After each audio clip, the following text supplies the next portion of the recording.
आज की कहानी है सोने का खेत। अकबर के महल में कई कीमती सजावट की वस्तुएं थीं, लेकिन एक गुलदस्ते से अकबर को खास लगाव था। इस गुलदस्ते को अकबर हमेशा अपनी पलंग के पास रखवाते थे। एक दिन अचानक महाराज अकबर का कमरा साफ करते हुए उनके सेवक से वह गुलदस्ता टूट गया। सेवक ने घबराकर उस गुलदस्ते को जोड़ने की बहुत कोशिश की, लेकिन नाकाम रहा। हारकर उसने टूटा गुलदस्ता कूड़ेदान में फेंक दिया और दुआ करने लगा कि राजा को इस बारे में कुछ पता न चले। कुछ देर बाद महाराज अकबर जब महल लौटे तो उन्होंने देखा कि उनका प्रिय गुलदस्ता अपनी जगह पर नहीं है। राजा ने सेवक से उस गुलदस्ते के बारे में पूछा तो सेवक डर के मारे कांपने लगा। सेवक को जल्दी में कोई अच्छा बहाना नहीं सूझा तो उसने कहा कि महाराज, उस गुलदस्ते को मैं अपने घर ले गया हूँ ताकि अच्छे से साफ कर सकूं। ये सुनते ही अकबर बोले, मुझे तुरंत वो गुलदस्ता ला कर दो। अब सेवक के पास बचने का कोई रास्ता नहीं था। सेवक ने महाराज अकबर को सच बता दिया कि वो गुलदस्ता टूट चुका है। ये सुनकर राजा आग बबूला हो गए। क्रोध में राजा ने उस सेवक को फांसी की सजा सुना दी। राजा ने कहा, झूठ मैं बर्दाश्त नहीं करता हूँ। जब गुलदस्ता टूट ही गया था तो झूठ बोलने की क्या जरूरत थी। अगले दिन इस घटना के बारे में जब सभा में जिक्र हुआ तो बीरबल ने इस बात का विरोध किया।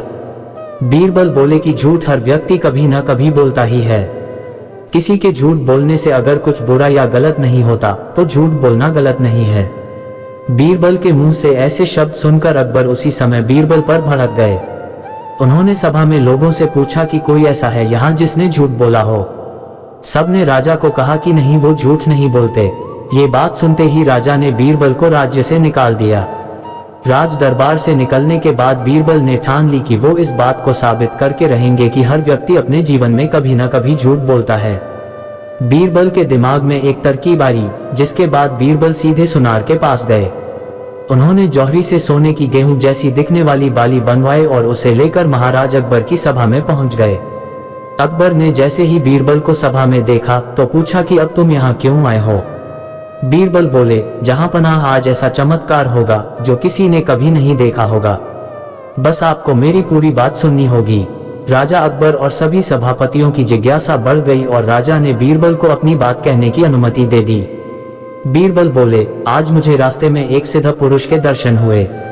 उन्होंने मुझे ये सोने से बनी गेहूं की बाली दी है और कहा कि इसे जिस भी खेत में लगाओगे वहां सोने की फसल उगेगी। अब इसे लगाने के लिए मुझे आपके राज्य में थोड़ी सी जमीन चाहिए। राजा ने कहा, ये तो बहुत अच्छी बात है, चलो हम तुम्हें जमीन दिला देते हैं। अब बीरबल कहने लगे कि मैं चाहता हूं कि पूरा राज दरबार यह चमत्कार देखे। बीरबल की बात मानते हुए पूरा राज दरबार खेत की ओर चल पड़ा।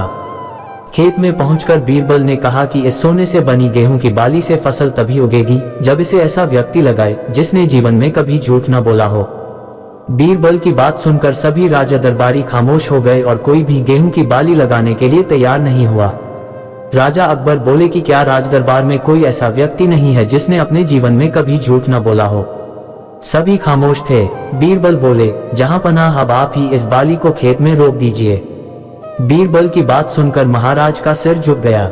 उन्होंने कहा, बचपन में मैंने भी कई झूठ बोले हैं तो मैं इसे कैसे लगा सकता हूँ। इतना कहते ही बादशाह अकबर को ये बात समझ आ गई कि बीरबल सही कह रहे थे कि इस दुनिया में कभी न कभी सभी झूठ बोलते हैं। इस बात का एहसास होते ही अकबर उस सेवक की फांसी की सजा को रोक देते हैं। कहानी से सीख, बिना सोचे समझे किसी को बड़ा दंड नहीं देना चाहिए।